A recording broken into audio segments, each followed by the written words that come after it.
sin distancias.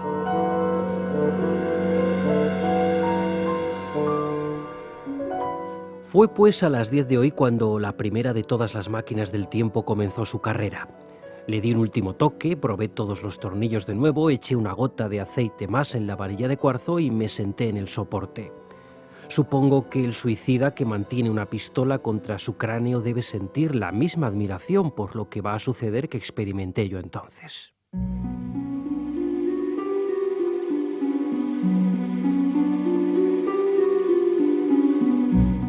Cogí la palanca de arranque con una mano y la de freno con la otra. Apreté con fuerza la primera y casi inmediatamente la segunda. Me pareció tambalearme.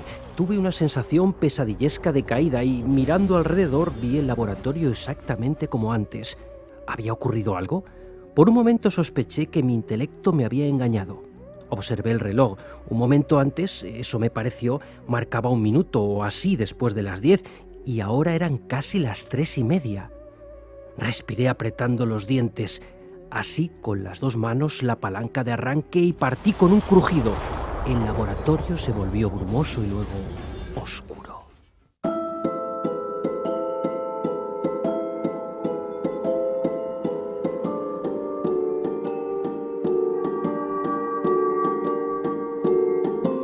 El que acabas de escuchar es un breve fragmento de la obra La máquina del tiempo, del escritor británico H.G. Wells, publicada en 1895. Su protagonista construye un artilugio que le permite viajar hacia el futuro cientos de miles de años y conocer a una sociedad decadente y hedonista amenazada por unas siniestras criaturas. Esta célebre novela ha sido llevada varias veces al cine.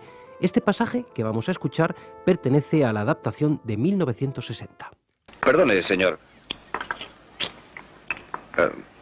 Señor. Tal vez la curiosidad haya muerto aquí. Incluso la cortesía, pero he recorrido un largo camino y me gustaría saber algunas cosas. ¿Por qué? Pues porque tendré que regresar a mi época y mis coetáneos me harán preguntas. Por ejemplo, ¿qué sistema político gobierna este mundo? No tenemos gobierno. Pero ustedes tendrán un cuerpo legislativo que dicte y ejecute las leyes. ¿Leyes? No tenemos leyes. ¿Dónde consiguen la comida y los vestidos? ¿Aquí nadie trabaja? No. Bueno, ¿de dónde sale todo esto? Pues crece. Siempre crece. Lo sé, pero para que crezca, tiene que ser plantado, abonado y cultivado, ¿no? Bueno, es igual. Quiere decir que tienen una economía tan fuerte y desarrollada que pueden pasar todo el tiempo estudiando y experimentando, ¿no es eso? Pregunta demasiado.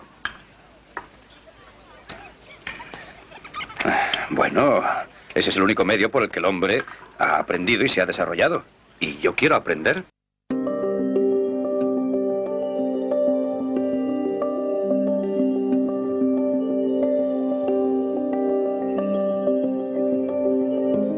La máquina del tiempo es un ejemplo de cómo la literatura recoge la figura de lo que podríamos identificar en nuestro mundo de hoy como una especie de ingeniero, aunque habría que matizar algunas cuestiones sobre esa imagen que ofrecen los relatos sobre la profesión ingenieril.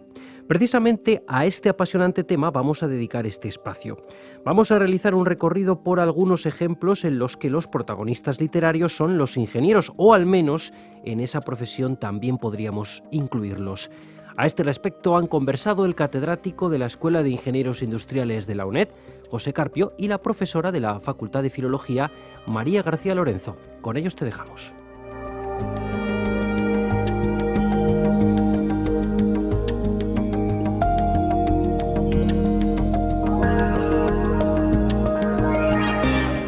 Ya como han oído ustedes en la presentación, hoy tenemos un programa un poquito especial, un contenido especial. Vamos a hablar sobre los ingenieros, pero los ingenieros como protagonistas en literatura. Ahora muchos de ustedes están de exámenes, por eso queríamos hacer este programa un poco más relajado, pero ya verán que es muy interesante. Vamos, de hecho, más interesante que los que solemos darles desde la escuela. Bueno, Para ello contamos con una compañera y amiga del departamento, la profesora María García Lorenzo, del Departamento de Filologías Extranjeras y Lingüísticas de la UNED. María, lo primero, buenos días y sobre todo darte las gracias. Buenos días, muchas gracias por invitarme. Bueno, la profesora García Lorenzo colabora con nuestro departamento en el máster que tenemos, es profesora de una asignatura que es inglés, no inglés técnico, pero sí inglés para ingenieros, y tiene mucha aceptación. Por eso quizá algunos de nuestros estudiantes, nuestros oyentes, los que estén matriculados en el máster, les sonará María.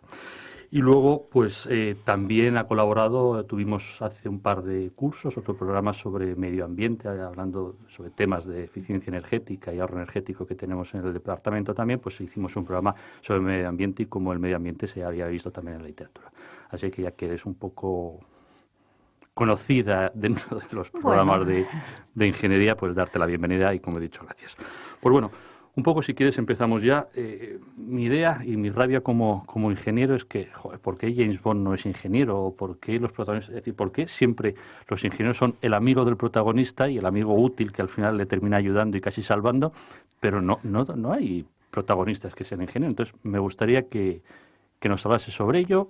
Empezamos por el origen de los tiempos o terminamos como tú quieras, María. Bueno, espero que no tengamos que remontarnos hasta Aristóteles para ver por qué sucede esto, pero a lo mejor la culpa lo tenéis los propios ingenieros, porque tú ten en cuenta que la literatura lo que hace es recoger las percepciones sociales, las construcciones culturales que hacemos sobre las cosas, sobre cuestiones de género o de clase o de edad o incluso sobre las propias profesiones.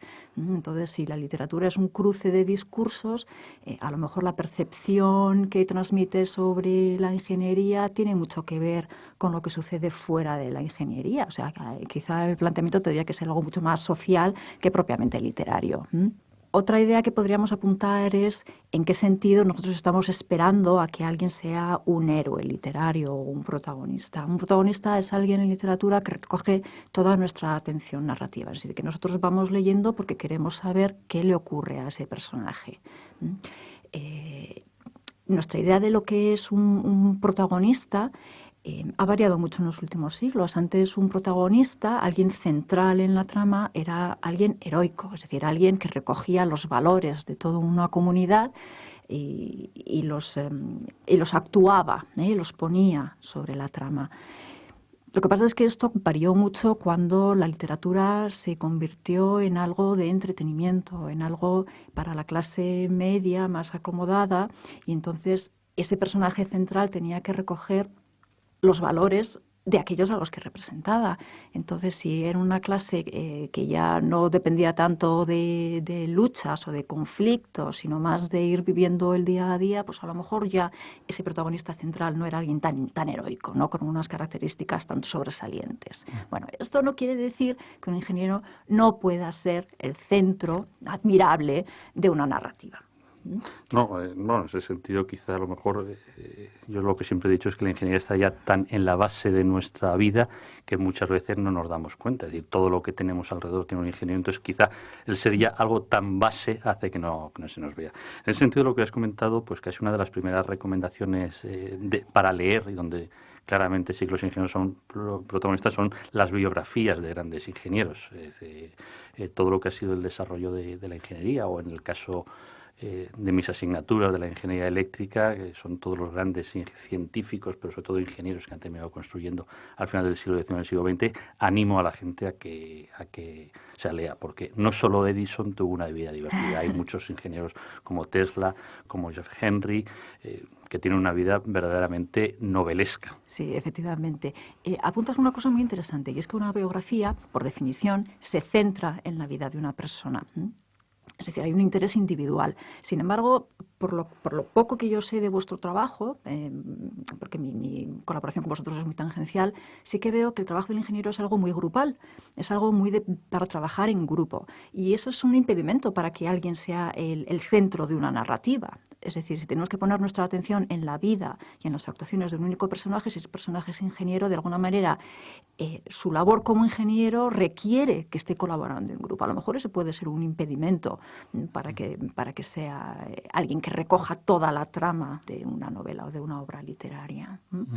con Bolonia, que decimos que trabajen en grupo, estamos viendo que ninguno de nuestros estudiantes termine siendo protagonista. Bueno, hablando de protagonistas, a mí se me ocurre así como, o una de las cosas que siempre me da mucha rabia es que eso, protagonistas poco sabido, y se me ocurre casi como el Capitán Nemo, el único protagonista de esta persona que construía, porque casi todos los protagonistas que hay, como he dicho antes, suelen ser científicos que construyen cosas, y ahora ahí nos comentas, pero el Capitán Nemo era el único que realmente, además no era científico, pero sí que tenía unos sólidos conocimientos científicos y construía, es decir, no solamente el Nautilus, sino toda la cantidad de armas, ingenios, sistemas para extraer energía del agua y del fondo marino. Creo que de hecho él fue uno de los primeros que dijo que el potencial energético de la humanidad estaba en el agua. Quizás estaba avanzando a todo lo que es el hidrógeno y la fusión. Es decir, salvo él, el resto suelen ser eso, o malos, es decir, gente que termina utilizando la ingeniería para, de alguna manera,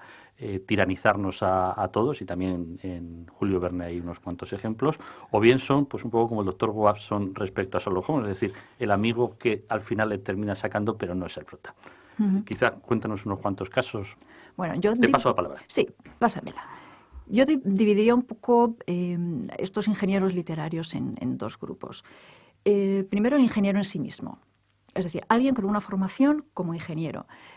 Yo te preguntaría qué carrera tiene un ingeniero como profesional de la ingeniería. Es decir, ¿desde cuándo podemos concebir al ingeniero como un profesional tal cual, formado como ingeniero y con un trabajo como ingeniero? Es decir, no creo que tenga más de 150 años de existencia como tal.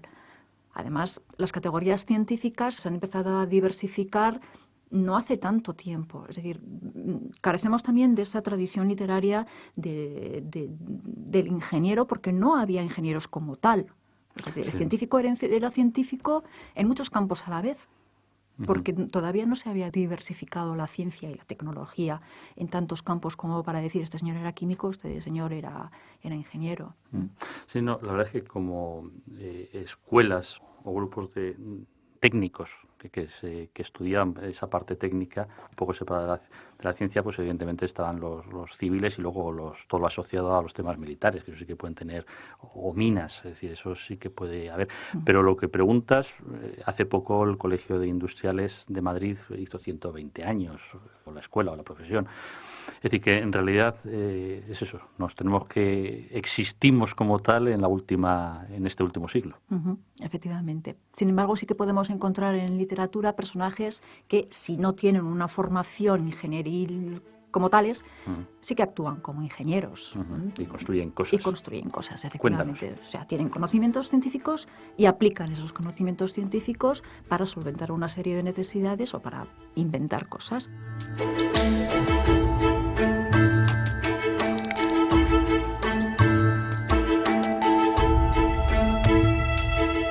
Por ejemplo, se me ocurre H.G. Wells, La máquina del tiempo.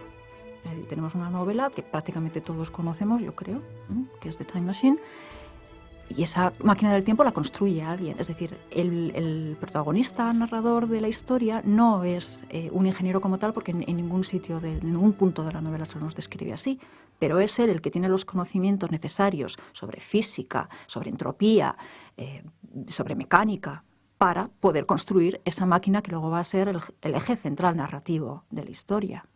Sí, es verdad que tuvimos un programa sobre viajes en el tiempo y se citaba. Efectivamente. Bueno, pues le vamos a poner como ingeniero. Pongámoslo como ingeniero. Podemos hablar también de The Bell Tower, que es un relato de Melville, el mismo autor de Moby Dick, Herman Melville.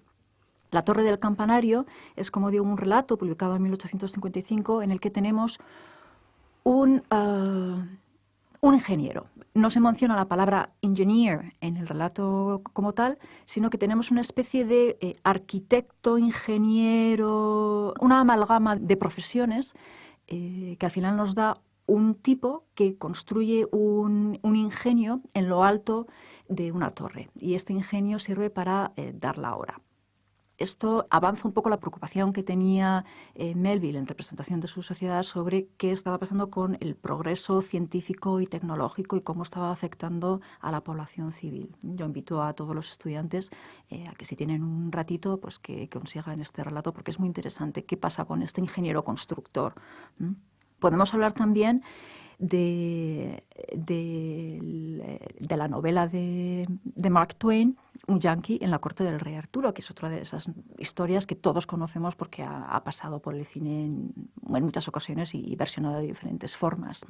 Este Yankee es un ingeniero. Él trabaja en Connecticut, en una fábrica de armamento, y es una especie de inventor-constructor. Entonces, cuando de repente se despierta en la Inglaterra del siglo VI, en medio de Camelot, lo que hace es proporcionar a esos seres tan ingenuos y tan inocentes que se encuentra con todos estos artilugios que él va diseñando para, entre comillas, mejorar sus vidas, que resulta ser tremendamente paradójico porque va a ser realmente lo que lleve al final de Camelot, en esta versión que tiene Twain de la Arturiada. Pero sí es cierto que vemos a este Hank Morgan construyendo, pues, por ejemplo, canalización, vallas eléctricas, un sistema de comunicaciones. De hecho, a su hija, que nace allí en Inglaterra, la llama Hello Central, porque a la mujer de este ingeniero le parece muy divertido lo del Hello Central, que se suele decir cuando se coge el teléfono. Otro ejemplo de alguien que realmente no está formado como ingeniero, pero que actúa como ingeniero. Y ya más en el siglo XX, yo podría recomendar a vuestros estudiantes, a los que, por cierto, deseo mucha suerte en esta semana de exámenes, que, por ejemplo, se lean la novela de Paul Theroux, La costa de los mosquitos. Les puede sonar porque hay una película sobre ello. Y vemos a alguien que, de nuevo, no tiene el título de ingeniero como tal, sí que está formado, pero no sabemos exactamente en qué, pero sí que es un inventor-constructor. Altamente cualificado, muy manitas, muy puesto en eso de inventar cosas para resolver problemas concretos, y harto del consumismo y de la decadencia de los Estados Unidos, coge su familia y se la lleva a la costa de Honduras, a la costa de los mosquitos. Y si quieren saber qué pasa con este ingeniero, cuyo mayor logro es hacer hielo sin electricidad, pues de nuevo invito a los estudiantes para que se lo lean. Seguro que hielo en las costas caribeñas debió ser el gran invento. La bomba, y nunca mejor dicho. Lo dejo ahí. Y no decimos más. Hasta ahí puedo leer. Sí. Bueno, por lo que me has comentado, quizá eso, la figura del ingeniero como protagonista, como individuo, no está, pero en la literatura sí que, digamos, hay mucho de cómo los ingenieros han ayudado para bien y para mal, sí. Y sobre todo en un tema que nos gusta a ti y a mí bastante, que es la ciencia ficción, sí. Como forma de, pues eso, echar una vista adelante y ver cómo podríamos, para bien y para mal, con el avance técnico, dónde podríamos ponernos. Pues, si quieres nos comentas un poquito de esto. Sí, claro que sí. Siempre pensamos que el maridaje natural entre la literatura y la ciencia es la ciencia ficción, pero hay muchos grados de ciencia ficción. Hay ciencia ficción pura, es decir, donde realmente se trasladan los conocimientos científicos y se especula con ellos, pero también hay ciencia ficción más light, más no sé, más rebajada, ¿no? Como más descafeinada, ¿no? Entonces tenemos todo un abanico de experiencias narrativas en ese sentido. Yo no iría tanto a la ciencia ficción, porque realmente sí que es muy fácil recurrir a la ciencia ficción, pero no tenemos por qué ir tan allá. Podemos, por ejemplo, ver cómo, si no ya el ingeniero, sí que el trabajo del ingeniero puede ser el gran protagonista de una narrativa. Es decir, si decimos que quizá el personaje del ingeniero no resulta muy atractivo, muy sugerente, quizá porque no sabéis venderos bien, no lo sé. Habría que acudir a la Facultad de Sociología para averiguarlo. Quizá el ingeniero como tal está demasiado diluido en la narrativa, pero su trabajo, su producción, sí que puede ser muy, muy interesante para analizar. Es decir, hay una especie de transferencia entre la persona y su obra. Y eso se ve muy bien en la literatura norteamericana. Yo soy americanista, yo enseño en mi facultad de literatura en lengua inglesa, así que si me dejo algo de literatura francesa o española en el tintero, pues pido disculpas, pero prefiero hablar de lo que realmente sé. Y en literatura americana, vemos muy bien cómo el trabajo del ingeniero llega un momento en que es muy, muy importante en la construcción identitaria de los Estados Unidos entre los finales del siglo XIX, es decir, después de la Guerra Civil, y principios del siglo XX, cuando los Estados Unidos se están consolidando como potencia. Un símbolo de ese potencial, de esa magnitud, es el trabajo de la ingeniería. Podemos verlo, por ejemplo, en un trabajo utópico. Creo que también hemos tenido algún programa de radio sobre las utopías, ¿verdad, Pepe? Sí. De Edward Bellamy. Y es una narrativa que se llama Looking Backward. Looking Backward. De 1888, que es, como digo, una utopía sobre qué podrían llegar a ser los Estados Unidos. Tenemos un protagonista que se construye una cámara de sueño porque tiene muchos problemas para dormir, de tal manera que su casa se incendia una noche, en fin, y se despierta en Estados Unidos del año 2000. Entonces, esa nación se ha convertido en todo un ideal por el trabajo de la oficina de ingenieros de Estados Unidos, la oficina de lo que sería investigación y desarrollo. Han construido un mundo ideal con capital público, no privado, donde la gente es feliz. La gente es feliz. ¿Por qué? Pues porque la ingeniería ha satisfecho todas sus necesidades. Todas sus necesidades, es decir, calidad de vida, aspiraciones, comodidad, todo, absolutamente todo. Es, como digo, una representación de la importancia de la ingeniería en esos años.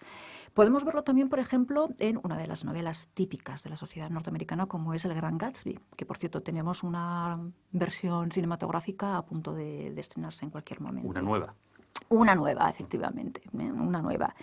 En El Gran Gatsby, uno de los grandes protagonistas de la novela es la serie de cachivaches e ingenios que el protagonista utiliza como extensión de sí mismo, de su magnitud, de su grandeza. No olvidemos que la novela se llama El Gran Gatsby. Bueno, pues El Gran Gatsby es grande precisamente porque se rodea de todos estos artefactos nuevos que proporcionan la ciencia y la tecnología, entre ellos su coche, su automóvil. Su automóvil es una extensión de sí mismo, es un automóvil grande, llamativo, ruidoso, rápido. Y podríamos citar también de Sinclair Lewis, también de la misma década donde se publica El Gran Gatsby, que es de los años 20, Babbitt, por ejemplo. Babbitt es un personaje que vive amodorrado por todas las comodidades que la ingeniería ha puesto al alcance del americano medio.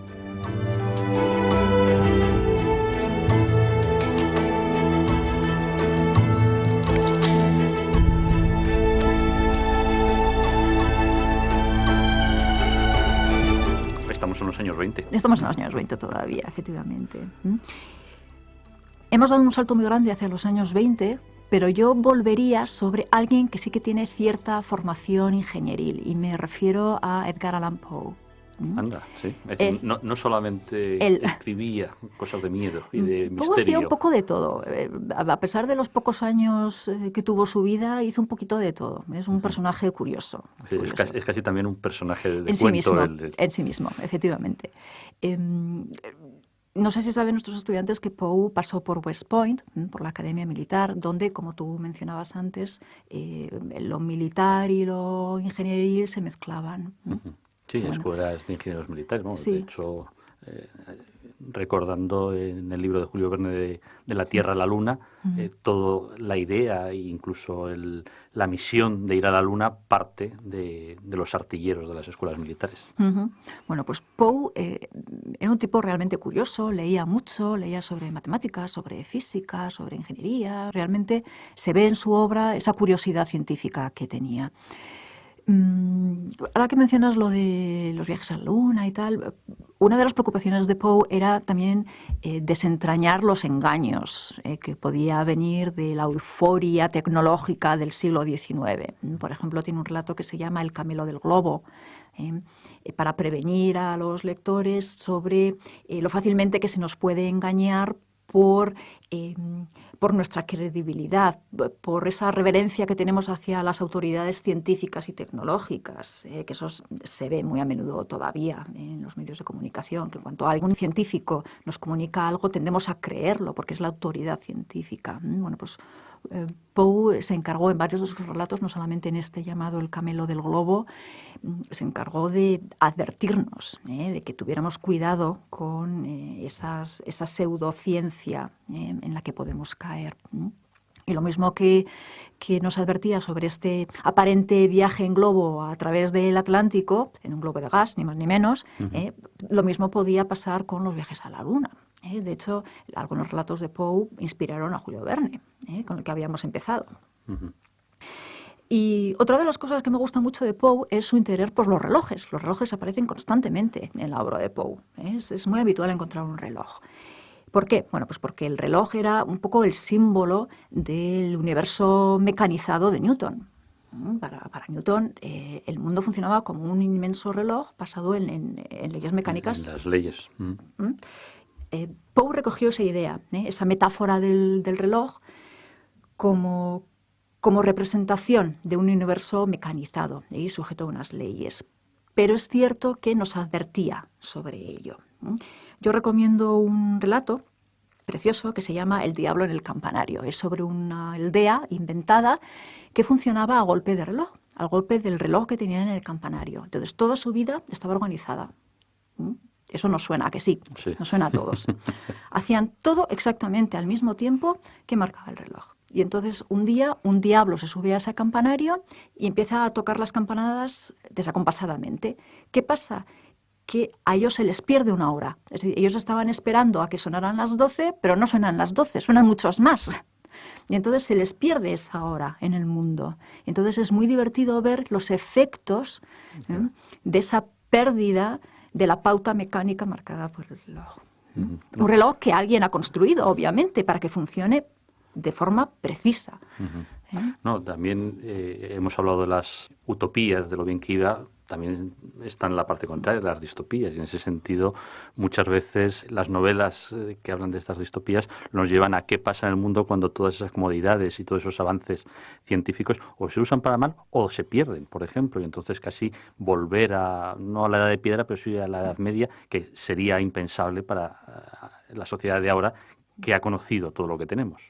Sí, efectivamente. Decías antes que por qué los ingenieros aparecen solamente de forma residual o para aparecer como los malos. Creo que en literatura realmente lo que funciona no aparece. Sí. En literatura aparece lo que no funciona, lo que nos tiene que preocupar. Ya. Claro. No, pues estamos en la semana. Entonces, casi con esto ya por ir terminando un resumen, pues bueno, me sigo quedando con mi queja de por qué no los ingenieros no son los protas, es decir, por qué el ingeniero nunca se lleva a la chica al final, pero con lo que nos has dicho casi, la chica en el fondo a quien quiere ser el ingeniero porque es la que le pone todas sus cosas alrededor. Quedémonos con la idea. Quedémonos con la idea. Muy bien, bueno, pues darte las gracias. Yo creo que ha sido un programa, se nos ha pasado, al menos a mí se me ha pasado muy rápido. Espero que este ratito a nuestros oyentes que están ahora muy, muy preocupados con los exámenes les permita relajar un poco esa semana de exámenes. Los que no nos oigan por Canal UNED ya en diferido, pues que les haga coger esos libros o incluso mirar libros clásicos de la literatura de autores del 19 que siguen siendo en muchos temas totalmente vigentes y sobre todo para lo que estamos hablando ahora. María, muchísimas gracias y no sé, invitarte para la siguiente porque seguro que entre literatura e ingeniería hay muchas cosas. Cuando queráis. Muchas gracias a vosotros. Bueno, muchas gracias.